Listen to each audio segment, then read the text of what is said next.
సెక్షన్ని జయకరంగా జరిగించాడు. ఇప్పుడు రెండో సెక్షన్లోకి వెళ్ళిపోతుండగా దేవుని యొక్క సహాయం కోసం మనం ప్రార్థన చేద్దాం. ప్రతి ఒక్కరు కళ్ళు మూసుకొని ప్రతి ఒక్కరు ప్రార్థన చేద్దాం. మన మధ్యకి దేవుడు దైవజనం తీసుకుని వచ్చారు. వారు దేవుని యొక్క వాక్యాన్ని మనకు అందిస్తారు. వారు చెప్పేటువంటి ప్రతి మాట మన హృదయంలో భద్రం చేసుకోవాలి అంటే దేవుని యొక్క సహాయం లేకపోతే సాతానుడు ఆ యొక్క వాక్యాన్ని ఎత్తుకొని పోతాడు. సాతానుడు చాలా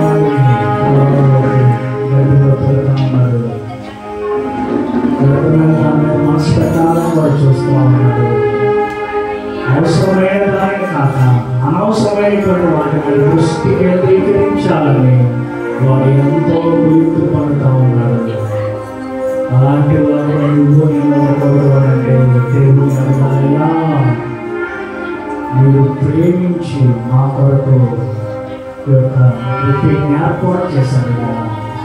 నేను ఒట్టి చెబుతాను, నేను ఇంటి మనసుతో నేను మోసుకునే యోసేపులాగా, ఇస్సాకులాగా, యాకోబులాగా, పౌలులాగా, తిమోతిలాగా, స్తెఫనులాగా నేను మారాలయ్యా. నా కొరకు మాత్రమే కాక నీ కొరకు మాత్రమే నేను జీవించాలి. ఇప్పటి వరకు నేను జీవించిన జీవితం అంతా ఒక ఎత్తు, ఇప్పటి నుండి జీవించబోయేటువంటి జీవితము ఇంకొక ఎత్తులా ఉండటకు సహాయం చేయ.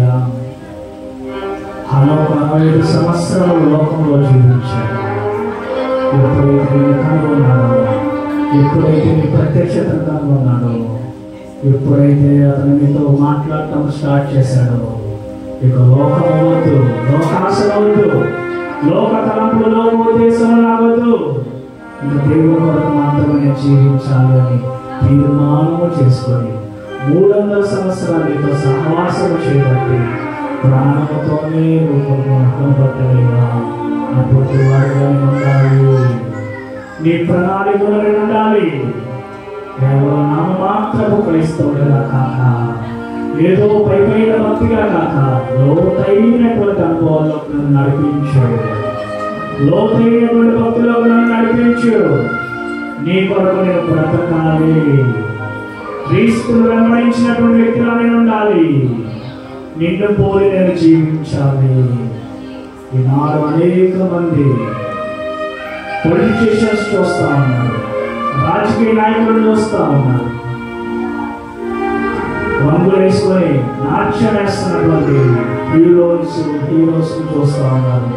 వాళ్ళు రోల్ మోడల్ కాదయ్యా, నువ్వే నా రోల్ మోడల్ ఉండాలి. నేనే నీ కొరకు జీవించాలి, నువ్వే నా గురి అని చెప్పి నీ కొరకు నేను ప్రయాసపడాలి. అటువంటి వాడుగా, గురి కలిగినటువంటి వ్యక్తిగా, ఒక మంచి లక్ష్యం కలిగినటువంటి వ్యక్తిగా నేను ప్రయాణం చేయాలి. శాతం ప్రార్థన అత్యంత ప్రేమగా కలిగిన వారిగా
ఎంత సంపాదించినా లేనటువంటి సంతోషము నీలోనే ఉండదయ్యా. అలాగే మనసు ఎంతో మంది లోపల సిగ్గుపడిపోతుందయ్యా. జ్ఞాపకం చేసుకోండి. నిజమైనటువంటి సంతోషం కలిగి ఉండాలి. నిజమైనటువంటి దేవుడిని ఆరాధించాలి. ఊరికే దేవుడు అని అంటే నోటితో మాత్రం కాక పూర్ణ హృదయముతో నేను ఆరాధించాలి. పూర్ణ శక్తితో ఆరాధించాలి. ఆయన కొరకు నేను జీవించాలి అని ప్రభావ ప్రతి ఒక్కరు తీర్మానం చేసుకోవడానికి సహాయం చేయి.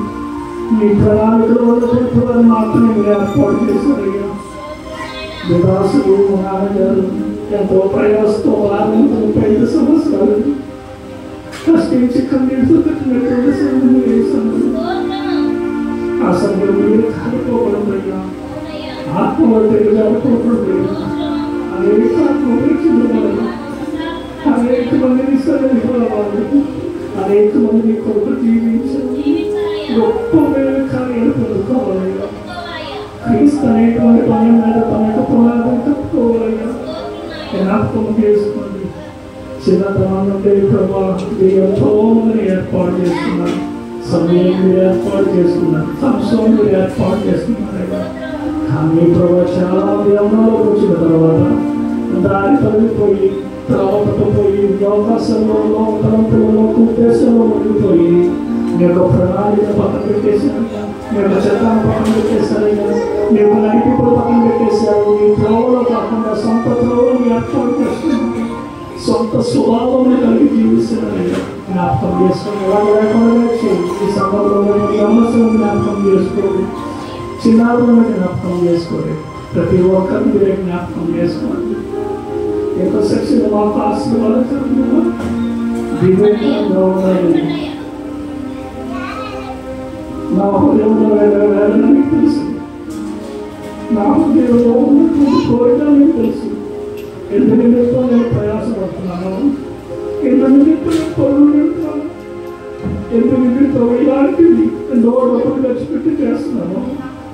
సమస్తము ఎదిగినటువంటి వాడు నీవే. మీరు మనవులు ఆలోచించి ఇక్కడ ఉన్నటువంటి ప్రతి బిడ్డ నీకు సాక్షిగా జీవించాలి. నీ కొరకు బహుబలంగా వాడబడి నీ కొరకు జీవించాలని సహాయం చేయండి. మీరు మా మధ్యలోకి తెచ్చినటువంటి కొన్నిసార్లు బట్టి నీకే స్తోత్రం. అవతని ఈ పరిశుద్ధాత్మతో నింపి మా అందరు కావలసినటువంటి వాగ్దానాన్ని కూడా మీరు అందించండి. విలువైనటువంటి మాటలు నుడిగుట్టేటువంటి విత్తనము త్రోవ పక్కన పడక, ముళ్ళ కంచెలో పడక, రాత్రి మూలపడక, మంచి మూలపడినటువంటి విత్తనంలాగా ఉండటకు సహాయం చేయమని వేడుకుంటున్నాను. నజరేయుడైన యేసు నామములో అడుగుచున్నాము తండ్రి. ఆమేన్.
ఈ లోకంలో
ప్రారంభించడానికి దేవుడు మనకెంతగానో సహాయం చేశారు.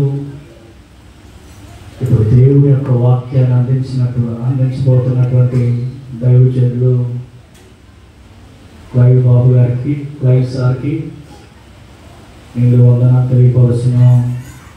క్లైవ్ సార్తో నాకు ఉన్నటువంటి అనుబంధం ఏంటి అని అంటే, నాకేమైనా సజెషన్స్ కావాలన్నా కానీ, ఏమైనా కరెక్షన్స్ విషయంలో కానీ ఆయన చాలా హెల్ప్ఫుల్గా ఉంటారు. అంటే ఒక స్నేహితులతో మాట్లాడిన రీతిగా ఉంటారు. ఎప్పుడు సారు ఒక ఫ్రెండ్ లాగానే ఆప్యాయంగా మాట్లాడుతూ, నేను అడిగేటువంటి చిన్న క్వశ్చన్స్ కూడా వాడు ఎంతో సహృదయంతో ఆన్సర్ ఇస్తూ, నన్ను ఆత్మీయతలో నడిపిస్తూ, ఇంకా ఎలాగ చేస్తే మినిస్ట్రీ ఇంకా డెవలప్మెంట్ అవుతుంది ఎలా అనేది సజెషన్స్ ఎక్కువ ఇస్తూ ఉంటారు.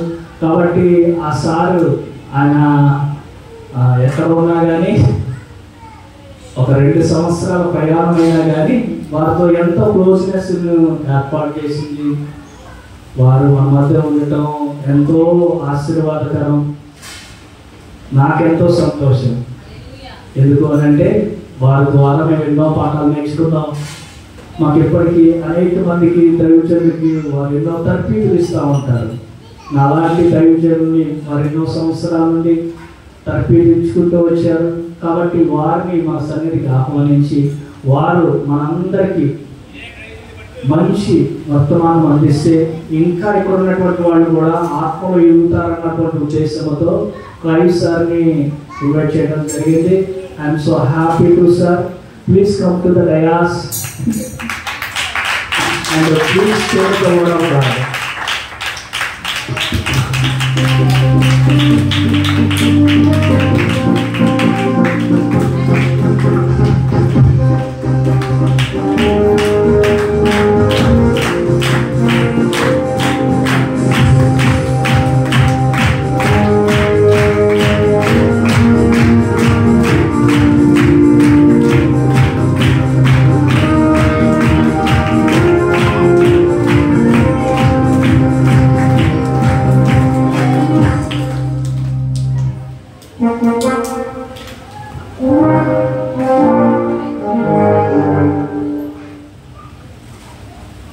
బాగున్నారా? చక్కగా భోజనం చేశారా? పాస్టర్ గారు చక్కటి భోజనం పెట్టారా? పెట్టలేదు? చక్కగా పెట్టారా? బాగా తిన్నారా? మీలో అది నెక్స్ట్ నేను అదే అడుగుదాం అనుకుంటున్నాను. పాస్టర్ గారు కడుపు నిండా పెట్టారు కదా, పక్క లెక్కలు ఉన్నాయని చూసుకుంటున్నారా? ఎందుకు? నిద్రపోవడానికి. ఎందుకంటే కడుపు నిండింది అనుకోండి, మనకు వచ్చేది ఏంటంటే కళ్ళు మొత్తం. అవునా కదా? మా విద్యార్థులు కూడా అంతే. ఈ విద్యార్థులే కాదు, నేనైనా అంతే. కడుపు నిండిది ఏమైంది? కళ్ళు మూతలు పడతా ఉంటాయి. వద్దనుకున్నా కానీ అవి మూతలు పడతా ఉంటాయి. అది దేవుడు ఇచ్చినటువంటి గొప్ప వరం. అందరికీ నిద్ర రాదు. కొంతమంది దెయ్యాలకు ఎట్లాగే చూస్తూ ఉంటారు. దెయ్యాలన్నీ చూస్తే దేవుడు చూడాలనుకుంటున్నారా?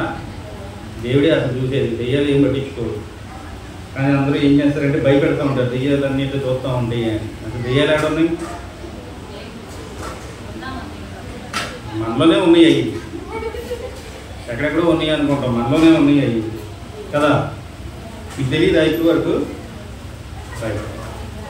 మొత్తానికి నిత్యానందం గారు బైబిల్ కాలేజీకి రావడం, ఆయన పరిచయం అవ్వడం, చివరికి ఇదిగో నన్ను ఇక్కడికి తీసుకొని వచ్చింది. లేకపోతే అసలు నేను మీ మధ్యలోనికి నేను వచ్చేవాడినే కాదు.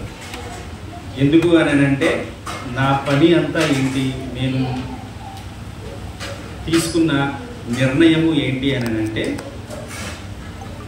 నేను చేయలేనటువంటి పనిని ఒక 10 మందిని తర్ఫీదునిచ్చి, నేనైతే ఒక్క పని చేయగలుగుతానేమో, నేను తర్ఫీదునిస్తే 10 మంది 10 పనులు చేయగలుగుతారు అని నన్ను నేను సమర్పించుకొని దేవుని యొక్క పిలుపు మేరకు దైవ సేవకులు, నా ఆత్మీయ తండ్రులు, నా ఆత్మీయ సంఘంలో అక్కడ గొప్ప పరిచర్య ఉంది. అదే వేద పాఠశాల. అప్పట్లో అక్కడే నేను కూడా తర్ఫీదు పొందుకొని ఆ తదుపరి అదే వేద పాఠశాలకి నా వంతు సాయం నేను చేయాలని నేను 2009లో అక్కడ అడుగుపెట్టాను. అప్పటి నుంచి ఇప్పటి వరకు దేవుడు తన కృపనిచ్చి ఎంతోమంది యవనస్తులను తర్ఫీదునిచ్చి గొప్ప గొప్ప దైవ సేవకులుగా వాళ్ళు బయటికి వెళ్ళి బయట పరిచర్య చేస్తూ ఉంటే ఎంతైనా కొంతవరకు మేము సంతోషిస్తాం కదా. అవునా, పిల్లలు ఎదుగుతూ ఉంటుంటే మన కళ్ళ ముందు మనకి ఎట్లా ఉంటుంది, చాలా సంతోషంగా ఉంటుంది. అని ఇక్కడ చూస్తే పిల్లలు కూడా ఎక్కువగానే ఉన్నారు. వాళ్ళు ఇప్పుడు పిల్లలేమో, కానీ రేపటికి వాళ్ళే యవనస్తులు, ఈ సంఘానికి వాళ్ళే వెన్నెముక. వాళ్ళని మనం ఎప్పుడు తక్కువ అంచనా వేయడానికి లేదు. కాకపోతే పిల్లల్ని పెంచే విషయంలో మనం ఎన్ని జాగ్రత్తలు తీసుకుంటాము. ఆధ్యాత్మికంగా మనము కూడా చిన్న వయసు నుంచే, అంటే మనము ఆధ్యాత్మికంగా జన్మించిన తదుపరి సమయం నుండి మనము కూడా ఏంటి అని అంటే చిన్నపిల్లలమే. మనమేమి వయసులో ఉండొచ్చు, 30 సంవత్సరాలు ఉండొచ్చు, 40 సంవత్సరాలు ఉండొచ్చు, ఆ పై కూడా ఉండొచ్చు. కానీ ఆధ్యాత్మికంగా జన్మించినప్పుడు మనం ఏంటంటే పిల్లలమే. శారీరకంగా మనము తీసుకునే ఆహారాన్ని బట్టి లేదా వయసుని బట్టి మనం ఎదుగుతూనే ఉంటాం. ఈ శరీరానికి ఎప్పుడు కూడా తగ్గేది ఏమైనా ఉంటుందా? ఒక సంవత్సరం గడిగితే వయసు తగ్గితే బాగుంటుంది అని అనుకునే వాళ్ళు ఎవరు మీలో? అది అవునా? ఒక సంవత్సరం గడవగానే ఏమైపోవాలంట, ఒక సంవత్సరం తగ్గిపోవాలి. అంటే మనం ఎప్పుడు కూడా వయసు మీద పడుతూ ఉంటుంటే, మనం ఎదుగుతూ ఉంటుంటే మనం ఇష్టపడం. ఎప్పుడు కూడా యవనస్తులాగానే ఉండాలి, ఎప్పుడు పిల్లల్లాగానే ఉండాలి. ఎందుకంటే అసలు ఆ లైఫ్ వండర్ఫుల్ లైఫ్, అవునా కదా? మంచిగా ఎంజాయ్ చేయొచ్చు, బరువులు లేవు, బాధ్యతలు లేవు. చదువుకున్నామా, స్కూల్కి వెళ్ళామా, ఆడుకున్నామా, అల్లరి చేసామా, వచ్చామా, ఇంటికి వచ్చిన తర్వాత మమ్మీ డాడీని ఇసుకిచ్చామా కొద్దిసేపు, మరలా ఏం చేసాం, మనం తిన్నామా, పడుకున్నామా. చాలా బాగుంటుంది కదా లైఫ్, అవునా కదా? మనం కూడా అట్టాగే ఉందాం అనుకుంటున్నాం. కానీ ఆధ్యాత్మికంగా ఆ లైఫ్కి మనం అలవాటు పడకూడదు. మనం ఎప్పుడు కూడా చిన్న పిల్లల వలె ఉండడానికి వీలే. దినదినము దేవుని వాక్యాన్ని అధ్యయనం చేసేటప్పుడు మనం ఏమవ్వాలి అని అంటే పరిణితి చెందుతూ ఉండాలి. ఆ పరిణితి చెందట్లేదు అని అంటే మనలో లోపం ఉన్నాడు. పుట్టినటువంటి పిల్లవాడు ఎదుగుతున్నాడు అనుకోండి, మనం ఏం చేస్తాం, అబ్బా 1 నెల గడిచింది, అరే భలే ముద్దుగా ఉన్నాడు, 2 నెలలు గడిచినాయి, అరే వీడికి పోయి నెల కంటే ఈ నెల కాస్త బొగ్గలు కనపడుతున్నాయి, 3 నెలలు గడిచినాయి, అరే ఈ ముక్కు ఇట్లా ఉండేది కాస్త ఇప్పుడు నుదులుగా తయారవుతుంది.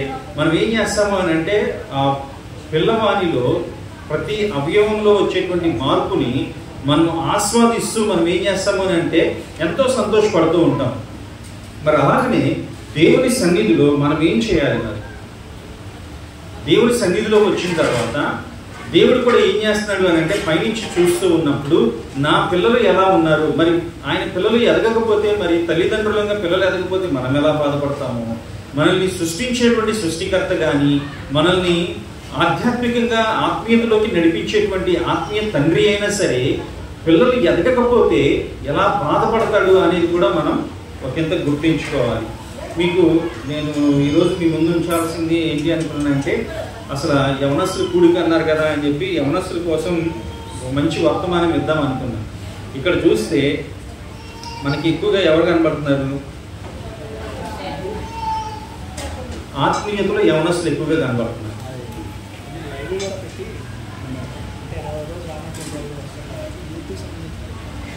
యవనస్తులు కాబట్టి నేను కంపల్సరీగా ఏం చేస్తాను అని అంటే, వయసులో మనం ఏమొచ్చు, పెద్దవారు అవ్వచ్చు, కానీ ఆత్మీయ దశలో, ఆత్మీయతలో మనము ఏ స్థితిలో ఉన్నాము అనేది మనం గమనించుకొని ఈరోజు నేను ఏం చెప్దాం అనుకున్నాను అని అంటే, చాలా వరకు చాలా సందర్భాలలో మనం ఏం చేస్తాం, నిర్ణయాలు చేస్తామా చేయమా, ఏ వయసులోనైనా సరే.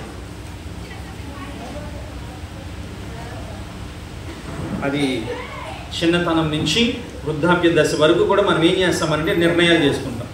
మమ్మీ ఏదైనా చెప్పింది అనుకో, చెయ్యాలా వద్దా, లేదు పక్కన వాళ్ళు ఎవరైనా చెప్పారనుకో, నా ఫ్రెండ్ చెప్పాడు, నేను ఇప్పుడు చెయ్యాలా వద్దా, ఒక నిర్ణయం చేసుకుంటాం. అవునా? చాయిసెస్ అనేవి చాలా విలువైనటువంటి. మనం ఎటువంటి నిర్ణయాలు చేస్తున్నాం అనేది కూడా మనము ఒకంత గమనించుకుంటూ ఉండాలి. ఏ నిర్ణయం పడితే ఆ నిర్ణయం మనం చేయం కదా. అవునా? ఈ స్కూల్లో చదువుకోరా అంటే, వద్దు నేను ఈ స్కూల్లో చదవను, వేరే స్కూల్లో చదువుతా అని అంటే కుదురుతుందా? అవునా? తల్లిదండ్రులు చేసినటువంటి నిర్ణయం ఏంటి? పిల్లవాడిని ఈ స్కూల్లో వేస్తే వాడు విద్య అనేది చక్కగా ఉంటుంది, వాడి భవిష్యత్తు అనేది చక్కగా ఉంటుంది. తండ్రిగా లేదా తల్లిగా నేను ఏదైతే శ్రమను అనుభవిస్తూ వచ్చానో ఆ శ్రమ నా పిల్లలు అనుభవించకూడదు అని తల్లిదండ్రులు ఏం చేస్తారు, ఒక మంచి పాఠశాలను చూసి ఆ పాఠశాలలో వాళ్ళని జాయిన్ చేస్తారు. ఎందుకు? ఒక మంచి భవిష్యత్తుని ఇవ్వడానికి. అట్లాగే సంఘ కాపరి కానీ మన దేవుడు కానీ ఏం చేస్తాడు అని అంటే, ఒక కుటుంబ వ్యవస్థలోనికి తీసుకొచ్చిన తర్వాత, ఒక సంఘంలోనికి తీసుకొచ్చిన తర్వాత, ఆ సంఘంలో ఉన్నటువంటి సభ్యులందరూ కూడా ఎట్లా ఉండాలి అని అంటే దినదినము అభివృద్ధి చెందుతూ ఉండాలి. దానికి మనము సరి అయినటువంటి నిర్ణయం చేస్తేనే అభివృద్ధి ఉంటుంది. మనం నిర్ణయంలో ఎక్కడైనా సరే ఏదైనా లోపం చేసాము అని అంటే మన జీవితం ఏమవుతుంది అని అంటే, అది ఒక్క తప్పు నిర్ణయము దాని యొక్క పర్యవసానము చాలా తీవ్రంగా ఉంటుంది. చిన్నదేగా నిర్ణయము అని అనుకుంటామా, ఏముంది ఇది కాకపోతే ఇంకోటి చేసుకోవచ్చులే అని అనుకుంటాం, ఇప్పుడు కలిసి రాకపోతే తర్వాత అయినా సరే మనం చేసుకోవచ్చులే అని అనుకుంటాం. కానీ దాని యొక్క పర్యవసానం ఉంటుంది. ఆ రోజుకి ఏంటి అని అంటే, అయ్యో మేము సరిగ్గా చేయలేకపోయామే అని అనుకుంటాం, కానీ దాని యొక్క ప్రతిఫలము కానీ దాని యొక్క పర్యవసానం కానీ చాలా తీవ్రంగా ఉంటుంది. అందుకని మనం నిర్ణయాలు చేసేటప్పుడు చాలా జాగ్రత్తగా ఉండాలి. ఇంతకీ ఈ నిర్ణయాల దగ్గరికి వచ్చినప్పుడు మీకు ఉదాహరణ చెప్పాలిగా, ఎందుకంటే తొందరగా అర్థం అవ్వాలి కదా. లేకపోతే మనకు ఉదాహరణ లేకపోతే మనకేమవుద్ది, ఏం చెప్పారు అని అంటే చెప్పారు, బాగా చెప్పారు, అసలు ఏం చెప్పారు, అసలు అట్లా చెప్తారని నేను అనుకోలేదు, కానీ చెప్పారు. ఏం చెప్పారు? అదేనండి చెప్పారండి. అసలు ఏం చెప్పారో తెలుసా, అసలు అట్లా కన్ను రెప్ప కూడా పడుకోకుండా అంత చక్కగా చెప్పారంటారు, కానీ ఏం చెప్పారో అద్భుతంగా ఉంటుంది, ఏం కనపడదు. అవునా కదా? సో అందుకనే మనం ఎప్పుడు కూడా చాలా జాగ్రత్తగా ఉండాలి నిర్ణయాలు చేసే విషయంలో. అందుకే మీకు ఒక ఉదాహరణ చెప్తాను. బైబిల్ గ్రంథం మీలో ఎంతమందికి తెలుసు? బైబిల్ అంటే ఏంటో తెలుసా? తెలీదా బైబిల్ అంటే ఏంటో? బైబిల్ అంటే ఏం లేదు, ఒక పుస్తకం. కానీ మీ చేతిలో ఉన్నది బైబిల్ కాదు అసలు. మీ చేతిలో ఉన్నది ఏంటిది చూడండి ఒకసారి. దాని మీద మంచి టైటిల్ ఉంటుంది. ఏంటిది అది? పరిశుద్ధ గ్రంథం. బైబిల్ అంటే పుస్తకమే. బైబిల్ అంటే పెద్ద విషయం కాదు. అందుకనే ఇంగ్లీష్లోనైనా సరే తెలుగులోనైనా సరే దానిని పరిశుద్ధ గ్రంథము లేదా హోలీ బైబిల్ అని అంటారు. ఆ హోలీ బైబిల్లో, ఆ పరిశుద్ధ గ్రంథంలో లోతు అనేటువంటి ఒక వ్యక్తి ఉన్నాడు పాత నిబంధనలో. ఓకేనా? మనం కొత్త నిబంధన శకాన్ని దాటేసాము, సంఘ సమయాన్ని కూడా దాటుకొని ఇప్పుడు ప్రస్తుత యుగంలో ఉన్నాం కదా. మీకు ఉదాహరణగా లోతు అనేటువంటి ఒక వ్యక్తి ఉన్నాడు. ఆ వ్యక్తి ఏం చేశాడు అని అంటే, ఆయనకి ఒక నిర్ణయం తీసుకునేటువంటి సమయం ఏర్పడింది. ఏంటి? అబ్రహాము లోతు ఇద్దరు అన్నదమ్ములు కాబట్టి వాళ్ళు ఏం చేశారు అంటే ఒక ప్రాంతానికి వెళ్ళారు. దేవుడు వాళ్ళని బహుగా ఆశీర్వదించాడు. బహుగా ఆశీర్వదించినప్పుడు ఏం చేశారు అని అంటే, వాళ్ళకు ఉన్నటువంటి పనివారు, గొర్రెలు మేపేవారు కావచ్చు, వీళ్ళందరూ ఏం చేస్తున్నారు అంటే విపరీతంగా దేవుడు ఆశీర్వదించడం వలన వాళ్ళు గొడవ పడటం మొదలుపెట్టారు. అదిగో నా గొర్రె నీ చేనులోకి వచ్చింది, నీ గొర్రె నా మేతను మేసేస్తుంది అని ఒకరి మీద ఒకరు ఏం చేస్తున్నారు అని అంటే నేరారోపణ చేసుకుంటూ గొడవ పడుతున్నారు. చూసారా? ఒక్కోసారి దేవుని యొక్క ఆశీర్వాదం సరిగ్గా అర్థం చేసుకోకపోతే ఏం చేస్తాము అని అంటే, ఆశీర్వాదాన్ని ఎలా సద్వినియోగం చేసుకోవాలో, దానిని ఎలా అనుభవించాలో తెలియక మనం ఏం చేస్తామంటే గొడవ పడుతూ ఉంటాం ఇతరులతో. నాదంటే నాది, నువ్వు ఇది చేయకూడదంటే చేయకూడదు, నేను ఇలా ఉండాలంటే ఇలాగే ఉండాలి అని ఏం చేస్తూ ఉంటారు అని అంటే ఇతరులతోటి ఎక్కువగా గొడవ పడుతూ ఉంటారు. ఈ తత్వం ఎక్కువగా ఎవరిలో ఉంటుంది అంటే మీరు చిన్నపిల్లలను ఒప్పుకున్నారన్నమాట. అవునా? ఏదైనా చాక్లెట్ ఇస్తే నాదంటే నాదంటారు. అవునా? చిన్నపిల్లలు ఏం చేస్తారు అని అంటే నాదంటే నాదే అనేది అనుకుంటారు. కానీ ఇక్కడ లోతు ఏం చేశాడు అని అంటే తన కంటితోటి నిర్ణయం చేసే సమయంలో చూస్తూ వచ్చాడు. చూసినప్పుడు తన కంటికి చాలా ఇంపుగా కనపడింది, సస్యశ్యామలంగా కనపడింది. ఆ రోజున పొలాలు చాలా చక్కగా పచ్చగా కనపడుతూ ఉన్నాయి, నీరు చక్కగా ఉంది, పొలాలు పంటలు అన్నీ చక్కగా ఉన్నాయి. ఇదిగో నాకున్నటువంటి పశు సంపద అంతా కూడా ఏం చేయొచ్చు అని అంటే ఆ మేత తినడం వల్ల నాకు మంచి దిగుబడిని ఇస్తాయి, మంచి పిల్లలను వస్తాయి, నాకు నా పాడి అంతటిని కూడా నేనేం చేయొచ్చు అని అంటే అభివృద్ధి పరుచుకోవచ్చు అని లోతు ఏం చేశాడంటే తన కంటికి కనపడుతున్నటువంటి సమృద్ధి వైపు చూసి దానిని ఎంపిక చేసుకొని లోతు ఏం చేశాడు అని అంటే ఇదిగో నేను ఈ భాగాన్నంతా, ఇటువైపున ఉన్నటువంటి భాగాన్నంతా నేను తీసుకుంటాను, నేను ఇటువైపుకి వెళ్ళిపోతాను అని చెప్పి లోతు ఏం చేశాడు అని అంటే వెళ్ళిపోయాడు. ఎందుకని? వాళ్ళిద్దరి మధ్య అంటే పని వాళ్ళ మధ్య వచ్చినటువంటి గొడవను బట్టి అన్నదమ్ములు సఖ్యత కలిగి ఉండాలి కాబట్టి వాళ్ళు ఏం చేశారు అని అంటే ఒక అవగాహనతోటి ఆ రోజున లోతు నిర్ణయం చేయవలసి వచ్చింది కాబట్టి లోతు నిర్ణయం తీసేసుకున్నాడు. ఇదిగో నాకు పలానాది కావాలనుకున్నాడు, వెళ్ళిపోయాడు, బాగుంది. కానీ తర్వాత కాలంలో ఏం జరిగింది? ఆ రోజున చూసారా, అది చూసినప్పుడు ఎట్లా ఉంది? కంటికి చాలా చక్కగా ఉంది, అద్భుతంగా ఉంది, అమోఘంగా ఉంది.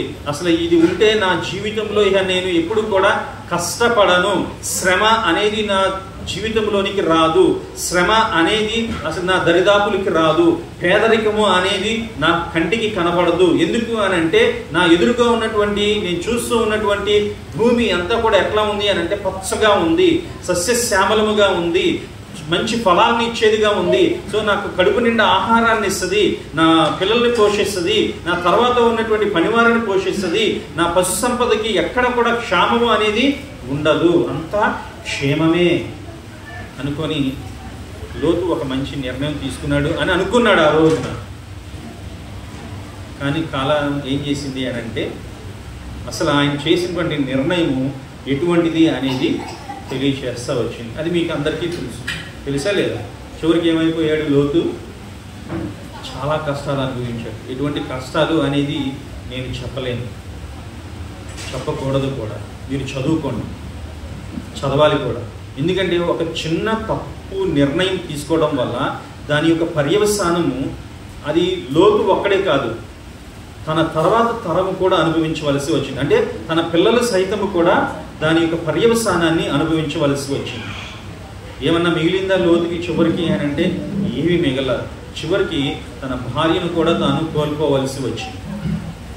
ఆ రోజున నిర్ణయం ఎలా ఉంది? చాలా గొప్పగా, అబ్బా మా అన్నయ్య దగ్గర నుంచి నేనేం చేశాను అని అంటే అసలు మంచి భూమిని తీసేసుకున్నాను, మంచి పాడిని తీసుకున్నాను, అసలు ఇంకెక్కడ గొడవ ఉండదు, నాకు అసలు కరువు అనేదే ఉండదు, నా జీవితంలో ఇంకా ఎక్కడ సమస్యలు అనేవి ఉండవు అని చాలా సంతోషపడ్డాను. కానీ చివరికి ఏం మిగిల్చింది? తన జీవితంలో కాలం తేల్చి చెప్పింది తను తీసుకున్నటువంటి నిర్ణయము సరి అయినదా కాదా. అందుకే మనము ఒక నిర్ణయం చేసేటప్పుడు చాలా జాగ్రత్తగా ఆలోచించాలి. అది చిన్నపిల్లలైనా, యవనస్తులైనా, పెద్దవారైనా సరే. అది ఈ ఫలానా వయసుకి సంబంధించింది అనడానికి వీలే లేదు. ప్రతి ఒక్కరూ కూడా నిర్ణయాలు చేస్తాం. సుమారుగా మనము మీరు ఆలోచించేయండి, ఉదయం లేచినది మొదలుకొని మరలా పనులకు పోయే వరకు కూడా ఎన్ని ఆలోచనలు చేస్తారో మీకు అన్న ఐడియా ఉందా? సుమారుగా ఒక అనాలిసిస్, ఒక స్టాటిస్టిక్స్ ఏం చేసింది అని అంటే ఫైండ్ అవుట్ చేస్తే వాళ్ళు చెప్పినటువంటి సంఖ్య ఏంటి అంటే సుమారుగా 5,000 నిర్ణయాలను చేస్తామన్న. ఒకటి కాదు, రెండు కాదు. మనం 1-2 నిర్ణయం చేసి అబ్బో అమోఘంగా చేసేసాం అనుకుంటాం. కానీ మనం ఎన్ని నిర్ణయాలు చేస్తాము అని అంటే సుమారుగా 5,000 నిర్ణయాలు మనకి తెలియకుండానే మనం చేస్తాము. మరి ఈ రోజున ఇంకో వ్యక్తిని కూడా మీకు పరిచయం చేస్తాం. ఆయన కూడా మంచి వ్యక్తి, మంచి ఆత్మీయుడే. ఎవరు అని అంటే దావీదు. ఎంతమందికి తెలుసు? అది మీకు అందరికీ తెలిసిన వాళ్ళనే నేను ఎగ్జాంపుల్గా తీసుకుందాం అనుకో. దావీదు అందరికీ తెలుసు కదా. దావీదు ఎవరు? అసలు గొర్రెలను కాల్చుకునేటువంటి ఒక గొర్రెల కాపరి, అవునా కాదు? దేవుడు ఏం చేశాడు? ఆయన్ని తీసుకుని వెళ్ళి నన్ను కూడా ఒక రాజుని చేస్తే బాగుండు అనుకుంటున్నారా లేదా? మీరు అనుకుంటే దావీదు ఏం చేశాడో అది చెయ్యాలి. మరి అప్పుడే మీరు కూడా రాజులు అవుతారు, రాణీలు అవుతారు. దావీదు ఊరనే అయిపోలేదు కదా. దావీదు ఏం చేసేవాడు? తండ్రి చెప్పినటువంటి మాటను చక్కగా వింటూ, అవునా, దేవుణ్ణి ఎప్పుడూ కూడా ఆయన ఏం చేస్తూ వచ్చాడు అని అంటే స్తుతిస్తూ వచ్చేవాడు. అందుకే మీకు పరిశుద్ధ గ్రంథంలో, కీర్తనల గ్రంథంలో ఎక్కువగా దావీదు రాసినటువంటి కీర్తన అనేది, కీర్తన అంటే ఏంటి అంటే పాటలు. ఎక్కువగా ఆయన ఏం చేసేవాడు అంటే దేవుణ్ణి స్తుతిస్తూ వచ్చేవాడు, దేవుణ్ణి మహింపరుస్తూ వచ్చేవాడు. అంతకు మించి ఆయన పెద్దగా మనకలాగా ఏమి థియాలజీలు నేర్చుకోలేదు, మనకలాగా ఆయన కన్నీటితోటి ప్రార్థనలు ఏం చేయాలి. ఆయన చేసింది ఏంటి అని అంటే ఆయన నోటికి దేవుడు చేసినటువంటి ప్రతి దానికి కూడా స్తుతి అనేది జత చేస్తూ వచ్చాడు. అలా స్తుతిని జత చేయడం వల్ల దావీదు ఏమైపోయాడు అని అంటే గొప్ప రాజు అయిపోయాడు. చూడండి దావీదు చేసినటువంటి ఇంకొక నిర్ణయం. అటువంటి రాజు ఒక చిన్న పొరపాటు కూడా చేశాడు, దారుణమైనటువంటి పొరపాటు. ఏంటి అది అని అంటే ఆయన చేసినటువంటి నిర్ణయం కూడా ఏం చేసింది అని అంటే, దావీదు ఎంత గొప్పవాడైనా రాజు అయినా కానీ ఆయన కూడా తప్పుడు నిర్ణయాన్ని తీసుకున్నాడు. సో అందరూ అనుకుంటారు ఏంటంటే, ఉన్నతంగా చదువుకున్నటువంటి వాళ్ళు, ఉన్నత స్థాయిలో ఉన్నటువంటి వాళ్ళు, అసలు వాళ్ళు చేసేటువంటి నిర్ణయాలు అన్నీ చాలా పర్ఫెక్ట్గా ఉంటాయి, అన్నీ చాలా రైట్గా ఉంటాయి అనుకొని చాలామంది ఈ సమాజంలో భ్రమపడుతూ ఉంటారు. ఏంటి అని అంటే, కలిగినటువంటి కుటుంబాలలో కానీ, లేదు ఉన్నతమైనటువంటి స్థితి కలిగినటువంటి కుటుంబాల్లో కానీ అక్కడ కనుక వాళ్ళ దగ్గర మనం సలహాలు తీసుకుంటే ఏమవుతుంది, మన భవిష్యత్తు చాలా బాగుంటుంది అని అనుకుంటారు. కానీ దావీదు రాజు అయినప్పటికీ కూడా దావీదు యొక్క నిర్ణయం కూడా ఏం చేసింది అని అంటే, తన జీవితంలో ఒక వినూత్నమైనటువంటి విపత్తును ఎదుర్కోవాల్సి వచ్చినట్లుగా చేసింది. తను కూడా ఎప్పుడు కూడా ఆశించలా, అబ్బా నేను రాజుని కదా, నేనేం చేసినా చెల్లుబడి అయిపోతులే అని అనుకొని తాను ఏం చేశాడు అంటే ఒక నిర్ణయం చేశాడు. ఆ నిర్ణయం ఏమైంది అని అంటే, చివరికి తన సొంత కుమారుని చేతే తాను తరమబడవలసి వచ్చింది. చూసారా, కొన్నిసార్లు పెద్దలైనటువంటి వారు కూడా ఏం చేస్తారు అని అంటే, తండ్రి స్థానంలో ఉండి కూడా వాళ్ళు కొన్ని తప్పుడు నిర్ణయాలు చేయడం వల్ల తన సొంత కుటుంబీకుల నుంచి ఏమవుతుంది అని అంటే శ్రమ, కష్టము అనేది ఎదురవుతుంది. కొన్నిసార్లు మనం చాలా ఆప్తమైనటువంటి వాళ్ళు, మన మిత్రులు, మనకి ఎన్నడూ కూడా ద్రోహం తలపెట్టినటువంటి వాళ్ళు, నా రక్త సంబంధి అని అనుకుంటాం. కానీ వాళ్ళ దగ్గర నుంచే ఏమవుతుంది, శ్రమ అనేది వస్తుంది. ఎందుకు వచ్చింది? ఊరకనే వచ్చిందా? మనం అంటే గిట్టక వచ్చింది అనుకుంటున్నాం మనం చాలాసార్లు. నేను చెప్పినటువంటి మాట వినట్లేదు కాబట్టి అందుకే నాకు ఈ శ్రమ వచ్చింది అనుకుంటారు. లేదు అని అంటే దేవుడు చెప్పినటువంటి మాట వినలేదు కాబట్టి, లేదు పాస్టర్ గారు చెప్పినటువంటి మాట వినలేదు కాబట్టి నేను ఇదిగో ఇట్టి కష్టాన్ని, ఇట్టి శ్రమను, ఇట్టి ఇబ్బందిని నేను ఎదుర్కొంటున్నాను అని అనుకుంటారు. కానీ అసలు శిశులైనటువంటి విషయం ఏంటి అని అంటే, మనము తీసుకున్నటువంటి నిర్ణయం వల్ల మనము ఈ రోజున ఈ పరిస్థితుల్లో ఉన్నాము అనే విషయాన్ని మనం మర్చిపోతూ ఉంటాం. ఏదో తప్పిదం చేశాను నేను, అందుకే ఈ కష్టాన్ని అనుభవిస్తున్నాను. ఏదో పొరపాటు చేశాను నేను, లేదు నా కుటుంబీకుల్లో ఎవరన్నా ఏదన్నా తప్పిదం చేసి ఉండాలి, అందుకే నేనేం చేస్తున్నానంటే ఈ రోజున ఈ కష్టాన్ని అనుభవిస్తున్నాను. ఇదిగో ఆ రోజున మా నాన్నగారు అట్లా చేశారు, అందుకే ఈ రోజు నేను ఇట్లా ఇబ్బంది పడుతున్నాను అని కనుక మనం అనుకుంటే, మన తర్వాత తరం కూడా ఏం చేస్తుంది అని అంటే, మనం ఏ విత్తనం అయితే విత్తామో అదే పంటను కోసం. మన పిల్లలు కూడా ఏమనుకుంటారంటే, అరే మా డాడీ అలా చేసి ఉంటే బాగుండేది, మా డాడీ అలా చేయలేదు కాబట్టే నేను ఈ రోజున ఇదిగో ఇక్కడే ఉండిపోయా, లేకపోతే నేనేం చేసేవాడిని, చాలా గొప్ప స్థాయిలో ఉండేవాడిని, చాలా ఉన్నతమైనటువంటి స్థితిలో ఉండేవాడిని అని ఈవెన్ మన తర్వాత తరం వారు కూడా అనుకునేటువంటి ఆవశ్యకత ఎంతైనా లేకపోలేదు. సో మనం ఎప్పుడూ కూడా నిర్ణయాలను తీసుకునేటప్పుడు చాలా జాగ్రత్తగా నిర్ణయాన్ని చేయాల్సి ఉంటుంది. మరి వీళ్ళిద్దరినీ చెప్పాను, మరి ఎట్లా చేసుకోవాలి నిర్ణయాలు అన్న ప్రశ్న మీలో ఉత్పన్నమైందా లేదా? ఉత్పన్నమైందా? యవనస్తులు అనుకోండి ఏం చేస్తారు, నాకు ఎలాంటి జీవిత లైఫ్ పార్ట్నర్ ఎలాంటి వాళ్ళు వస్తే బాగుంటుంది అని మనం ఏం చేస్తాము అని అంటే, యవన దశలోనికి వచ్చినప్పుడు కంపల్సరిగా మనం ఆలోచన చేస్తాం. ఇదిగో ఈ అబ్బాయి అయితే, లేదు ఈ వ్యక్తి అయితే, లేదు ఈ యవనస్తురాలు అయితే నా జీవితంలో బాగుంటుంది. ఎందుకని మనము ఈ కళతో చూస్తూ ఉంటాం కదా, ఏం చూస్తాం ఈ కళతోటి, మనము బయటికి కనిపించేటువంటి అందాన్ని చూస్తాము, లేదు బయటికి కనిపించేటువంటి వాళ్ళ యొక్క స్థితిగతులను చూస్తాము, లేదు బయటికి కనిపించేటువంటి వాళ్ళ యొక్క ప్రవర్తనను చూస్తాము, వారు చేసేటువంటి క్రియారూపములో వాళ్ళ యొక్క మనస్తత్వాన్ని చూడగలుగుతాం. కానీ అసలు వారు నిజంగా మన జీవితానికి, నా నిర్ణయాలకు, నా వ్యక్తిత్వానికి, నేను కలిగినటువంటి వైఖరికి, నా యొక్క క్యారెక్టర్కి ఆ వ్యక్తి సరిపోతుందా లేదా అనేది మనము చాలా వరకు పట్టించుకోం. అందుకని మనం ఏం చేస్తాము అని అంటే, ఎదుటి వాళ్ళు బాగున్నారు అని అనుకొని వాళ్ళని ఇష్టపడతాము, వాళ్ళు మన లైఫ్లో ఉంటే బాగుంటుంది అని చెప్పి వాళ్ళని మన భాగస్వాములుగా ఉండడానికి ఏం చేస్తాము అని అంటే, మన తల్లిదండ్రులకి చెప్పి మొత్తానికి ఒప్పించుకొని వివాహం చేసుకుంటాం. ఇప్పటికి బాగుంది, అబ్బా నా లైఫ్ పార్ట్నర్ వచ్చేసింది. ఎందుకని అప్పుడు మనం ఒక నిర్ణయం తీసుకున్నాం కదా, అవునా? నిర్ణయం తీసుకునేటప్పుడు మన గురించి మనం ఏమైనా ఆలోచించామా? ఆలోచించలా. ఎంతసేపు ఎదుటి వ్యక్తిని దృష్టిలో పెట్టుకొని వాళ్ళ యొక్క వైఖరిని బట్టి, వాళ్ళు ప్రవర్తించే తీరును బట్టి, వాళ్ళు కలిగి ఉన్నటువంటి స్థితిగతులను బట్టి, వాళ్ళు చదివినటువంటి చదువును బట్టి మనం ఏం చేసాము అని అంటే ఒక నిర్ణయాన్ని చేసాం. ఆ నిర్ణయం చివరికి ఏమైంది?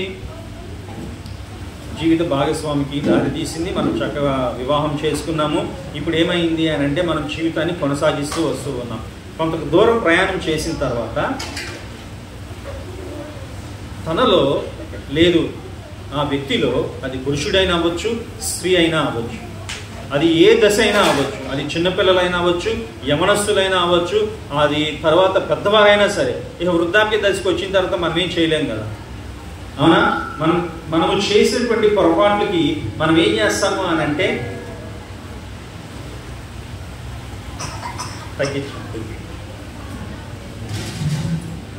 మనము చేసేటువంటి నిర్ణయాలు ఏం చేస్తాయి అని అంటే తర్వాత కాలంలో వాటి యొక్క ఫలితాలను చూపిస్తుంది.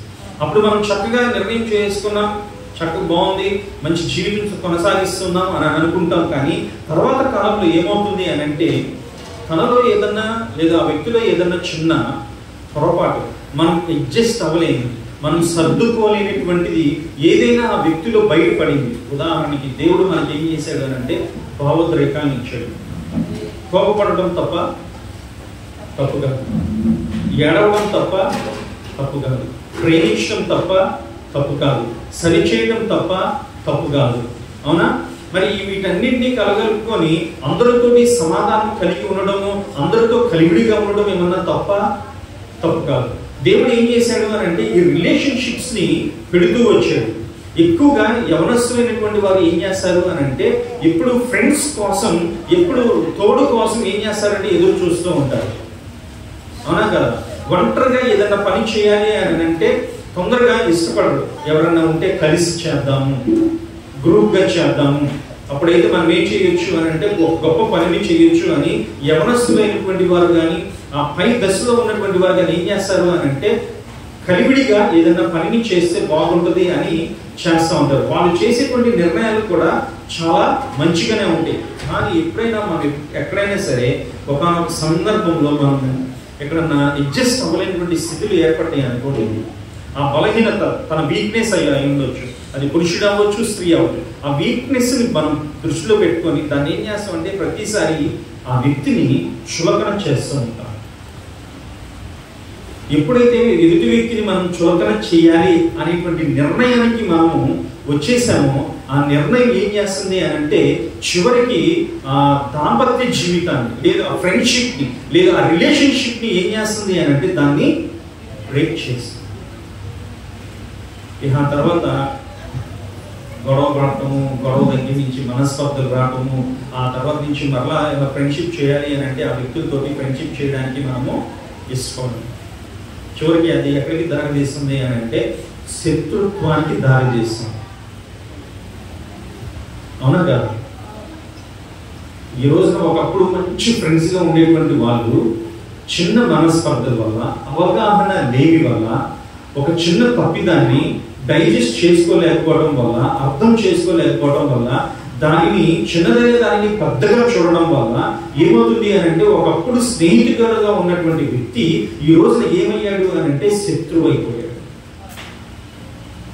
ఇక అతనిలో ఉన్నటువంటి బలహీనతలన్నీ మనకు తెలుసు కదా, ఎందుకంటే స్నేహంతో ఉన్నప్పుడు అతను చేసినటువంటి బలహీనతలు, అతను చేసినటువంటి తప్పిదాలు మొత్తం అన్ని మనకు తెలుసు. కాబట్టి మనం ఏం చేస్తామంటే ఎప్పుడైతే శత్రువు అయ్యాడో ఆ శత్రువు అయినప్పుడు మనం ఏం చేస్తామంటే ఆ వ్యక్తిని గురించి ఎప్పుడు కూడా చులకనగా మాట్లాడతాం, ఎదుటి వాళ్ళ దగ్గర ఎప్పుడు తప్పు చేసి మాట్లాడతాం, ఎంతసేపు కూడా వాళ్ళని ఏం చేస్తాము అని అంటే చులకనగా చూసి మనల్ని మనం గొప్పగా చూపించుకుంటా ఉంటాం,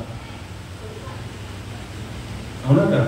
ఒక చిన్న తప్పు నిర్ణయం ఏం చేసింది అని అంటే ఒక జీవితాన్ని తక్కువ చేసేసింది. చివరికి ఏమవుతాడంటే ఆ వ్యక్తి మనస్తాపానికి గురి అయ్యి, అరే ఒకప్పుడు ఇంతగా ప్రేమించినటువంటి వ్యక్తి, ఒకప్పుడు ఇంతగా స్నేహం చేసినటువంటి వ్యక్తి ఈ రోజున అసలు నన్ను దగ్గరకు కూడా రానివ్వట్లేదు, ఒక శత్రువుగా చూస్తూ ఉన్నాడు, నన్ను క్షమించట్లేదు, అసలు ఎందుకు ఇటువంటి జీవితం నేను జీవించడము అని చెప్పి చాలా మంది ఈ రోజున యవనస్తులైనటువంటి వారు కానీ, వివాహం చేసుకొని వివాహంలో వైఫల్యాన్ని ఎదుర్కొంటున్నటువంటి వారు కానీ వాళ్ళు ఏం చేస్తున్నారు అని అంటే వాళ్ళ జీవితాలను వాళ్ళు చాలించేస్తున్నారు. చాలా విషాదకరమైనటువంటి విషయం అది.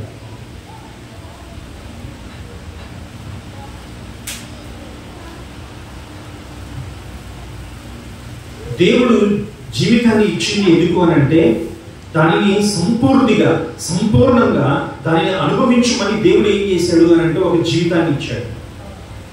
ఊరిని ఇవ్వాల దేవుడు. ఆ దేవుడు చూడండి, మీకు ఆదికాండంలో 1వ అధ్యాయంలోనే మీకు చాలా చక్కటి విషయాలను చూపిస్తాను. మీకు దేవుడు మంచి విషయాన్ని అక్కడ ప్రస్ఫుటంగా తెలియచేస్తా వచ్చాడు. దేవుడు ఏం చేశాడు? సృష్టి యావత్తును సృజించాడు. ఎన్ని రోజులు పట్టింది దేవుడు సృష్టిని సృజించడానికి? ఎందుకు దేవుడు 6 రోజుల్లో చేయాలి? ఒక్క రోజులో చేయలేడా దేవుడు? చేయగలిగినటువంటి దేవుడై ఉండి మరి ఎందుకు దేవుడు చేయలేదు? 6 రోజులు ఎందుకు దేవుడు సమయాన్ని తీసుకున్నాడు అని అంటే, దేవుడు ఏం చేశాడు అని అంటే, ఆయన నిర్ణయించుకున్నాడు.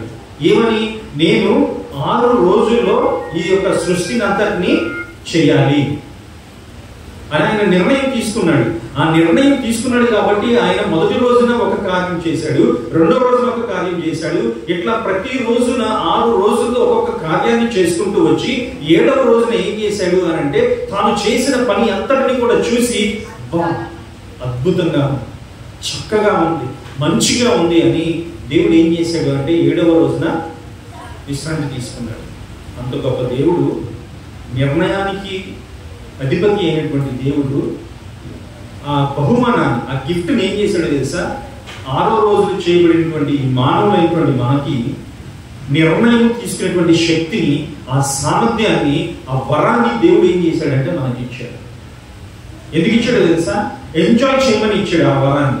మంచి నిర్ణయాలు తీసుకొని లైఫ్ గురించి, నేను ఇచ్చేటువంటి జీవితం గురించి, నేను చేసిన ఈ యొక్క సృష్టి యావత్తునంతటినీ నువ్వు అనుభవిస్తూ నువ్వేం చేయాలి అని అంటే, నువ్వు లైఫ్ అంతటినీ కూడా సమృద్ధిగా సంపూర్ణంగా అనుభవించమని దేవుడు ఏం చేశాడు అని అంటే, నిర్ణయం చేసేటువంటి శక్తిని, సామర్థ్యాన్ని మనకి ఇచ్చాడు. కానీ మనం ఏం చేస్తున్నాం? లోతుల్లాగా, కొన్నిసార్లు దావీదులాగా, మరి కొన్నిసార్లు సొలొమోనులాగా, అవునా? మనం ఏం చేస్తాము అని అంటే, కొన్నిసార్లు తొందరపడి తప్పుడు నిర్ణయాలు తీసుకొని మనము తర్వాత తరాలకి ఏం చేస్తున్నాము అని అంటే, సరైనటువంటి స్థితిగతి కలిగినటువంటి సమాజాన్ని ఇవ్వలేకపోతున్నాం. ఈ రోజున సమాజం ఎందుకు ఇట్లా ఉంది? ఎందుకు ఇంత దుర్భరమైనటువంటి స్థితిలో ఉంది? మనం కాదా సమాజం అని అంటే, ఈ రోజున మనందరము, మన దేశం అంతా కూడా ఏం చేస్తుంది అని అంటే, స్వాతంత్రాన్ని సంబరంగా సెలబ్రేట్ చేసుకుంటుంది. ఆ స్వేచ్ఛను చాలా చక్కగా 1947 సంవత్సరంలో వచ్చినటువంటి స్వాతంత్రాన్ని మనము ప్రతి సంవత్సరం కూడా ఏం చేస్తున్నాము అని అంటే, అనుభవిస్తూ వస్తూ ఉన్నాం. అసలు నిజంగా క్రైస్తవులుగా మనము నిర్ణయాలలో చేసేటువంటి మనకి, ఆ వరం కలిగినటువంటి మనము ఈ యొక్క స్వేచ్ఛను, దేవుడు ఇచ్చినటువంటి స్వేచ్ఛను, ఆ స్వాతంత్రాన్ని మనం ఎంతవరకు దానిని అనుభవిస్తున్నాము, ఎంతవరకు దానిని మనము ఫాలో అవుతున్నాము అనేది మనం చాలా గమనించుకోవాలి. మనం ఎట్లా పడితే అట్లా నిర్ణయాలు చేసేయడానికి, ఎట్లా పడితే మనం అట్లా జీవించడానికి దేవుడు మనకి జీవితాన్ని ఇవ్వాలి. దేవుడు మనకి ఎందుకు ఇచ్చాడు జీవితాన్ని అని అంటే, సరైనటువంటి నిర్ణయం చేయాలి. మన నిర్ణయం ద్వారా మన తర్వాత తరాలు కూడా ఏమవుతాయి అని అంటే, ఆశీర్వదించబడతాయి. అటువంటి నిర్ణయాలు చేసినటువంటి వాళ్ళు బైబిల్లోనే చాలా మంది ఉన్నారు. వాళ్ళు చేసినటువంటి నిర్ణయం బట్టి వాళ్ళు ఏం చేశారంటే, తర్వాత తరాలు కూడా నా తండ్రి ఎంత గొప్పవాడు, నా తండ్రిని బట్టి నేను నా దేవుడిని నేను స్తుతిస్తూ ఉన్నాను. అందుకే వచ్చింది కదా బైబిల్లో, అబ్రహాము దేవుడు, ఇస్సాకు దేవుడు. చూడండి, తరాలు కూడా ఏం చేస్తున్నాయి అంటే, ఒక మంచి నిర్ణయం చేయడం వల్ల ఏమవుతున్నాయి అంటే, వాళ్ళ పిల్లలు కూడా దేవుని ఎంతగానో స్తుతిస్తూ వస్తూ ఉన్నాయి. మరి ఈ దేశంలో దేవుడు మనల్ని ఎంపిక చేసుకొని, దేవుడు మనం ఒక సంఘంగా పిలుచుకొని, దేవుడు మనం ఒక కుటుంబంగా పిలుచుకునేటువంటి మనము అందరూ కలిసి ఎటువంటి నిర్ణయాలను చేస్తూ ఉన్నాం? సంఘ అభివృద్ధికి కావచ్చు, సమాజ సంక్షేమం కొరకు కావచ్చు, లేదు మన వ్యక్తిగత జీవితాలు ఫలించడానికే కావచ్చు, ఎటువంటి నిర్ణయాలను మనం చేస్తూ ఉన్నాం? మనం చేసేటువంటి నిర్ణయం మన జీవితానికి స్వార్థపూరితముగా ఉందా, సమాజానికి స్వార్థపూరితముగా ఉందా, లేదా సంఘానికి స్వార్థపూరితముగా ఉందా, లేదా నా యొక్క నిర్ణయం అనేది 10 మందికి ఉపయోగపడే విధంగా ఉందా అనేటువంటిది మనం ఈ రోజున ఒకసారి పరిశీలన చేసుకోవాలి. పిల్లలకి మంచి భవిష్యత్తు ఇవ్వాలని తల్లిదండ్రులు బాగానే ఆలోచన చేస్తారు. మరి పిల్లలు, యవనస్తులు కూడా నా లైఫ్ ఎట్లా ఉండాలి అని అంటే, చాలా బాగుండాలి, నాకు మంచి జాబ్ రావాలి, నేను మంచి ఎడ్యుకేషన్ తీసుకోవాలి, ఐటీ రంగంలో ఒక మంచి జాబ్ని సంపాదించాలి. ఈ రోజున మీ పాస్టర్ గారు చూసారా, ఒక ఉద్యోగంలో ఉంటూ ప్రభుత్వ ఉద్యోగిగా ఉంటూ ఆయన ఏం చేశారు? నాకు దేవుని పనియే ప్రాముఖ్యము అని ఒక నిర్ణయం తీసుకున్నారు. దేవుని కొరకు నిలబడడానికి ఒక నిర్ణయాన్ని తీసుకున్నారు. ఆయనకి అక్కడ ఉంటే చాలా చక్కగా మంచి గౌరవం ఉంది, మంచి పరపతి ఉంది, మంచి ఆదాయం ఉంది. అవన్నీ ఉన్నప్పటికీ, మంచి కుటుంబం ఇచ్చాడు దేవుడు. అవన్నీ ఉన్నప్పటికీ కూడా ఆయన ఏం చేశాడు అని అంటే ఒక మంచి నిర్ణయాన్ని తీసుకున్నాడు. నాకు దేవుడే ప్రాముఖ్యము, దేవుని పనియే ప్రాముఖ్యము, ఆయన రాజ్య వ్యాప్తియే నాకు ప్రాముఖ్యము అని ఒక గొప్ప నిర్ణయాన్ని తీసుకొని ఆ నిర్ణయానికి కట్టుబడి ఈ రోజున మీ కొరకు దేవుని పక్షాన ఆయన నిలబడి ఏం చేస్తున్నారంటే మీ యొక్క ఆత్మలకి సేదను చేకూరుస్తున్నారు. ఇటువంటి దైవ సేవకులు మన దేశంలో, మన రాష్ట్రంలో, మన ప్రాంతాలలో ఉండడం ఎంతైనా గొప్ప దీవెన. ఎవరికో తెలుసా? సమాజానికి, మన కుటుంబాలకి. మన కొరకు కన్నీరు ఖర్చు వాళ్ళు ఎవరున్నారండి? నీ సొంత రక్త సంబంధులే, నీ తోబుట్టువులే ఏం చేస్తారు? నిన్ను ద్వేషిస్తారు, నిన్ను హేళన చేస్తారు, నిన్ను తృణీకరిస్తారు. నువ్వు గొప్పపడబోతుంటే ఓర్చుకోలేనటువంటి మనస్తత్వాన్ని కలిగి ఉంటారు. కానీ నీ గురించి నువ్వు ఎవరో తెలియవు. కానీ నీ కోసము, దేవుని కోసము ఆయన ఏం చేస్తున్నారు అని అంటే నీ కుటుంబం బాగుండాలని, నీవు క్షేమంగా ఉండాలని, నీ పిల్లల భవిష్యత్తు బాగుండాలి అని, ఈ సమాజం అంతా కూడా ఒక ఉన్నతమైనటువంటి స్థితిలో నిలబడాలి అని ఆయన కన్నీటితోటి ఆయన కుటుంబాన్ని విడిచిపెట్టి, ఆయన పిల్లల్ని విడిచిపెట్టి మీ కొరకు వెచ్చించేటువంటి సమయాన్ని, ఆయన తీసుకున్నటువంటి నిర్ణయాన్ని మరి ఈ రోజున మనం ఎంతవరకు దానిని ఆస్వాదించగలుగుతున్నాం, అంగీకరించగలుగుతూ ఉన్నాం? ఇలాంటి దైవ సేవకుల గురించి మీరు నేను ఏం చేస్తూ ఉన్నాం ఒకంత ఆలోచించాల్సింది. మన భవిష్యత్తు కొరకు మనం మంచి నిర్ణయాలను తీసుకుంటాం. మన సహచారుల కోసం, లైఫ్ పార్ట్నర్స్ కోసం మంచి నిర్ణయాలను తీసుకుంటాం. మన కెరియర్స్ కోసం మంచి నిర్ణయాలను తీసుకుంటాం. నాకు మంచి జాబ్ రావాలి, ఇక్కడ విజయవాడ అసలు ఏం జాబులు ఉన్నాయి, వెళ్ళిపోదాం హైదరాబాద్ వెళ్ళిపోయిన వాళ్ళు చాలా మంది ఉన్నారు. లేదు, ఇక్కడ అసలు నేను చదువుకున్నటువంటి చదువుకి, నా క్వాలిఫికేషన్కి విజయవాడలో అసలు జాబ్స్ లేవు, బెంగళూరు వెళ్ళిపోదాం అని వెళ్ళిపోయిన వాళ్ళు ఉన్నారు. మరి కొంతమంది ఉన్నతమైనటువంటి చదువులు చదువుకోవడానికి మన దేశమే చాలదు, నాకు ఎక్స్పోజర్ కావాలి అని చెప్పి విదేశాలకు వెళ్ళినటువంటి వాళ్ళు కూడా ఉన్నారు. దేవుడు నిన్ను ఉద్భవింప చేసింది, నీకు జీవితాన్ని ఇచ్చినటువంటి ఈ దేశాన్ని బట్టి నీవు ఎటువంటి నిర్ణయాన్ని తీసుకుంటున్నావు, నీకు ఇచ్చేటువంటి ఈ సంఘాన్ని బట్టి నీవు ఎటువంటి నిర్ణయాన్ని తీసుకుంటున్నావు, నీవు ఇచ్చినటువంటి కుటుంబాన్ని బట్టి ఎటువంటి నిర్ణయాలను నువ్వు చేస్తూ ఉన్నావు. నీ భవిష్యత్తు ఎవరో చేతిలో లేదని, నీ భవిష్యత్తు ఎవరి చేతిలో ఉంది అని అంటే నీ చేతిలోనే ఉంది. నువ్వు చేసుకునేటువంటి ప్రతి నిర్ణయం మీద నీ జీవితం అనేది ఆధారపడి ఉంది. కాకతాళీయంగా ఏది పడితే అది చదువుకుందాము, ఏది పడితే ఏది చేద్దాము అని అనుకుంటే నీ జీవితం ఎట్లా ఉంటుందో తెలుసా? నీ స్నేహితులే నిన్ను హేళన చేస్తారు. నీ స్నేహితులే, అరే వాడితో ఎందుకురా, మనకి వాడు ఎన్ని చెప్పినా వినట్లేదు, మన దారి మనం చూసుకుందాము, వాడి దారి వాడు పడతాడు అని చెప్పి ఎంతో మంది ఏం చేస్తున్నారు అంటే విడిచిపెట్టేసేటువంటి స్థితుల్లో ఉంటూ ఉన్నారు. అలాంటి స్థితిలోకి నువ్వు వెళ్లకుండా ఉండాలి అని అంటే నువ్వేం చేయాలని, నీ చిన్నతనము నుంచే తల్లిదండ్రులు చెప్పేటువంటి మాట, కుటుంబంలో లేదు సమాజంలో పెద్దలు చెప్పేటువంటి మాట, ఇటు సంఘంలో కాపరులు చెప్పేటువంటి మాట కనుక నీవు గైకొని ప్రతి దినము నీ పరిశుద్ధ గ్రంథాన్ని, నీ దేవుడు నిన్ను సృష్టించినటువంటి నీ కొరకు ఆయన ఇచ్చేటువంటి వాక్యాన్ని ప్రతి దినము కనుక నీవు దాన్ని చదివి దాని ద్వారా నువ్వు నడుచుకుంటున్నట్లయితే నీవు చేసేటువంటి ప్రతి నిర్ణయం ద్వారా దేవుడు ఏం చేస్తాడు అని అంటే నిన్ను ఆశీర్వదిస్తాడు. అదే ప్రభు అయినటువంటి యేసుక్రీస్తు చేసినటువంటి పని. తన కుటుంబాన్ని విడిచిపెట్టేసి ఎక్కడో గలిలయ అనేటువంటి ప్రాంతంలో ఆయన ఏం చేస్తున్నాడు అంటే ఆకలి కూడా ఇట్లని, ఆహారం కూడా తీసుకోవాలి, వెళ్ళి ఆయన గలిలయలో పరిచర్య చేస్తాను. వాళ్ళ సొంత కుటుంబీకులే వచ్చి ఆయనకి మది చెల్లించింది, ఆయన ఏం చేస్తున్నాడు ఆయనకే తెలియట్లేదు అని సొంత కుటుంబీకులే వాళ్ళు ఏం చేశారు అని అంటే నేరారోపణ చేశారు. వస్తాయి ఇలాంటివి. మన ప్రభు అయినటువంటి యేసుక్రీస్తుని ఇట్టి పరిస్థితిని ఎదుర్కొన్నప్పుడు యవనస్తులమైనటువంటి మనము, లేదు ఆ కౌమార దశకు వచ్చినటువంటి మనము, ఇంకాస్త వయసులో పెద్దవారైనటువంటి మనము అటు స్థితిగతులను ఎదుర్కోవడంలో మనకి పెద్ద వింత ఏమీ లేదు, అందులో ఆశ్చర్యం అంటూ ఏమీ లేదు.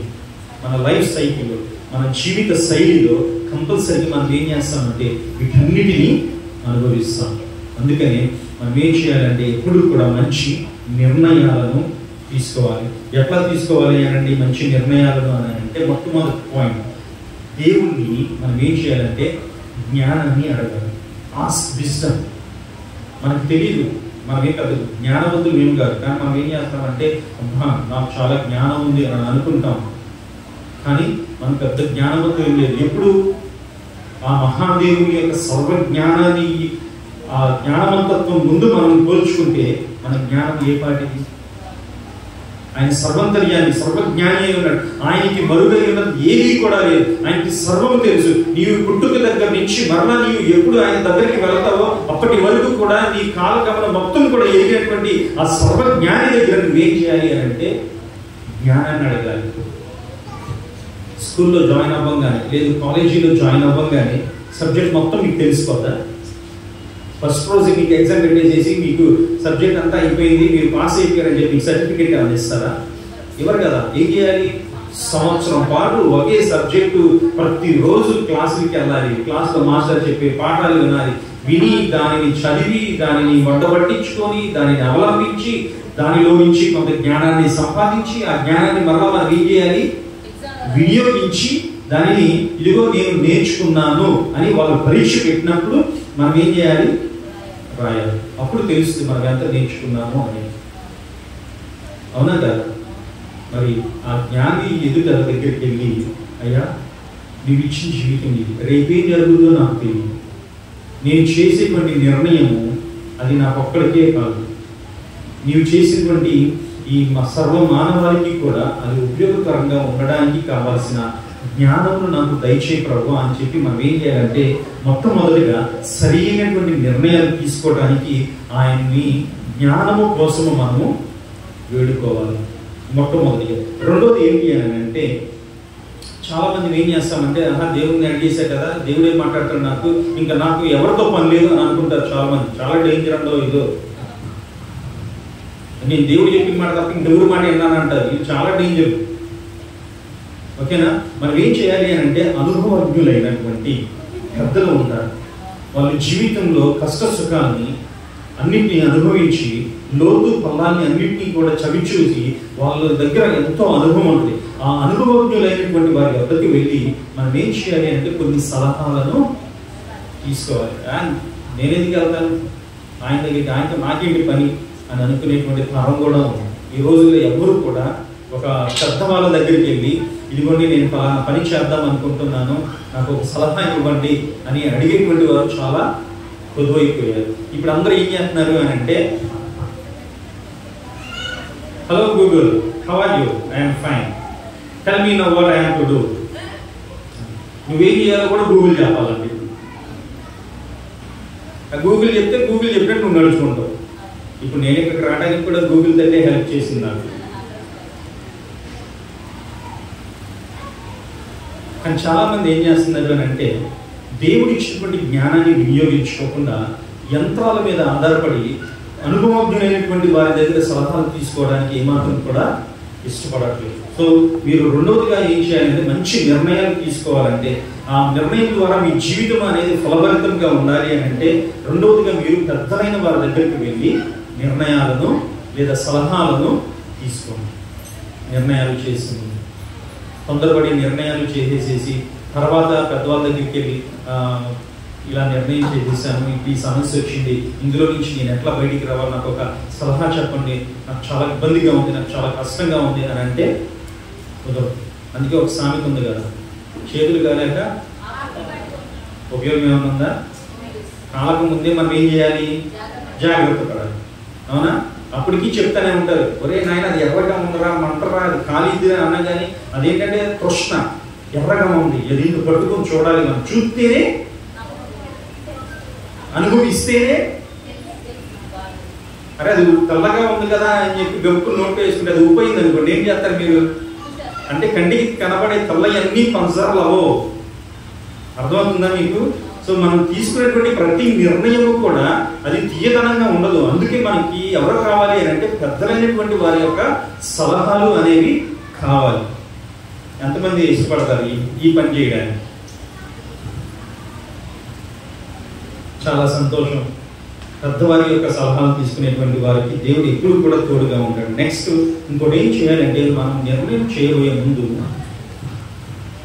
మన యొక్క మార్గాలన్నిటినీ కూడా, మన యొక్క తలంపులన్నింటినీ కూడా, మన ఆలోచనలన్నింటినీ కూడా మనం ఏం చేయాలి అని అంటే we have to commit our thoughts and hour ideologies to our God. మన తండ్రి అయినటువంటి దేవుడు, మన రక్షకుడైనటువంటి క్రీస్తుకి మన ఆలోచనలు, మన తలంపులన్నీ కూడా ఏం చేయాలి అంటే ఆయన ముందు పెట్టాల్సిందే. అప్పుడే మనం ఏం చేయగలుగుతాము అంటే సరి అయినటువంటి నిర్ణయాన్ని చేయగలుగుతాము. కొన్ని సందర్భాలలో మనకు తెలియదు ఇది దేవుడు ఓకే అన్నాడా ఓకే అనలేదా. కూర్చొని పదే పదే ప్రార్థన చేస్తానే ఉంటారు. దేవుడు ఏం చేశాడు, ఆల్రెడీ నువ్వు జ్ఞానం అడిగావు, జ్ఞానం ఇచ్చాడు. జ్ఞానం ఇచ్చిన తర్వాత నువ్వేం చేయాలి, దాన్ని వినియోగించాలి. వినియోగించుకోకుండా ఇంకా దేవుని సన్నిధిలో కూర్చొని దేవుడు అడగమన్నాడే కదా అని ఇంకా అడుగుతానే ఉంటే అసలు దేవుడికి ఇచ్చాడన్న విషయం నువ్వు ఎప్పుడు గ్రహిస్తావు? నీలో దేవుడు ఆల్రెడీ దానిని ప్లాన్ చేశాడని, నీకు ఆ సామర్థ్యం ఉందని, నీకు ఆ శక్తి ఉందన్న విషయం నువ్వు గ్రహింపు లేకపోతే ఇంకా ఎప్పుడు నువ్వు బయటికి వెళ్ళి దేవుడి కోసం నిలబడగలుగుతావు? ఇంకా నువ్వు ఎప్పుడు ఫలాలను ఫలించగలుగుతావు? అందుకని మనకి ఏం చేయాలి అంటే ప్రతిదీ కూడా ఎన్ని సలహాలు తీసుకున్నా, ఎన్ని సంప్రదింపులు చేసినా, ప్రతి నిర్ణయం తీసుకోబోయే ముందు మనం ఏం చేయాలి అంటే ముందు ఆయన పాదాల దగ్గరికి వెళ్ళి, ఇదిగో నీవు ఇచ్చినటువంటి జ్ఞానాన్ని బట్టి నా ముందు ఇన్ని ఆప్షన్స్ ఉన్నాయి తండ్రి, ఇదిగో నా పెద్దవాళ్ళ దగ్గరికి వెళ్ళి నేను సలహాలు తీసుకుంటే ఇవి చెప్పారు నాకు, ఇప్పుడు నన్ను ఏం చేయమంటావు? ఏది చేస్తే నీ చిత్తంలో అది జరగదు, నీ చిత్తంలో అది ఫలభరితమవుతుంది, నీ చిత్తంలో నేను ఉంటాను అని ఏం చేయాలి అని అంటే మనము జ్ఞాపకం చేసుకోవాలి. ఎప్పుడు కూడా మనం ఏం చేయాలి అని అంటే ఆయన సన్నిధిలో మనం ప్రార్థన చేయవలసిందే. కొన్ని సందర్భాలలో నేను త్వరగా ముగించేస్తున్నాను. కొన్ని సందర్భాల్లో మనం ఏం చేస్తామనంటే రాంగ్ డెసిషన్స్ తీసుకుంటాం, తప్పుడు నిర్ణయాలు తీసుకుంటాం. మరి వాటిని ఎలా మనం ఇప్పుడు సరి చేసుకోవడం? నిర్ణయం తీసేసుకున్నాం, మరి ఇప్పుడు ఎట్లా సరి చేసుకోవడం? లోతు కూడా నిర్ణయం తీసేసుకున్నాడు. సరి చేసుకోవడానికి అవకాశం ఉందా అంటే అవకాశం లేదు, పర్యవసానం అనుభవించవలసి వచ్చింది. దావీదు నిర్ణయం తీసుకున్నాడంటే నిర్ణయం తీసేసుకున్నాడు, దానికి పర్యవసానం అనుభవించవలసి వచ్చింది. ఇన్ కేసు మనం చేసినటువంటి నిర్ణయము అది దేవుని చిత్తంలో లేనిదైతే, అది పొరపాటు అయితే, మరి దాని నుండి వచ్చేటువంటి పర్యవసానం నుంచి మనం ఎలా తప్పించబడాలి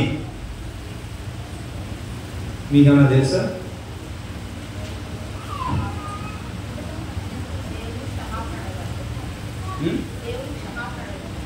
క్షమాపణ అడగాలి. నెక్స్ట్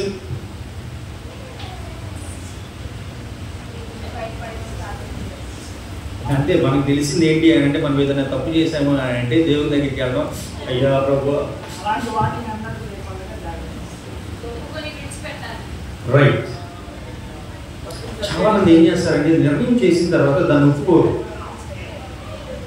తప్పు జరిగింది కదా, జరిగిన తప్పు ఎలాగో జరిగింది, ఇప్పుడు ఈ తప్పు జరిగిందని పక్కవాడికి తెలిస్తే పక్క వాళ్ళు ఎక్కడ నన్ను ఏలెత్తి చూపిస్తారో, పక్క వాళ్ళు నన్ను ఎక్కడ చులకనగా చూస్తారో, అమ్మో ఇదేంటి పాట పాడిందిగా తెల్ల లెగిస్తే, అమ్మో ఇదేంటి వాక్యం చదివిందిగా తెల్ల లెగిస్తే, అమ్మో ఇదేంటి ఈయన మంచి ఉద్యోగంలో ఉన్నాడుగా, అమ్మో ఇదేంటి ఈయన మంచి కాలేజీలలో చదువుకుంటున్నాడు కదా, ఈయన ఇంత చదువుతూ కూడా ఎట్లాంటి పని చేసాడా, ఇంత చిన్న నిర్ణయం తీసుకున్నాడా అని ఎక్కడ ప్రజలు తప్పు చేస్తారా అని వాళ్ళు చేసినటువంటి ఆ తప్పు పొరపాటు ఉందే, తప్పు అనకూడదు కానీ ఆ పొరపాటు ఉందే, ఆ నిర్ణయము దాన్ని ఒప్పుకోరు, దాన్ని కప్పి పెట్టుకుంటారు. అందుకే పరిశుద్ధ గ్రంథం ఏం చేస్తుందంటే తన తప్పును ఒప్పుకొనినటువంటి వాడు ధన్యుడు. దాన్ని దాచిపెట్టుకోవడం వల్ల వస్తుందా? ఏమీ రాదు, దానివల్ల ఉపయోగం ఏమీ లేదు. ఒకవేళ నువ్వు దాచుకుంటే అది కుళ్ళిపోయి కంపు కొట్టి మన జీవితాన్ని ఏం చేస్తుంది అని అంటే ఇంకా చిందరవందర చేసేస్తుంది. ఫలాలు ఏమి ఫలించవు.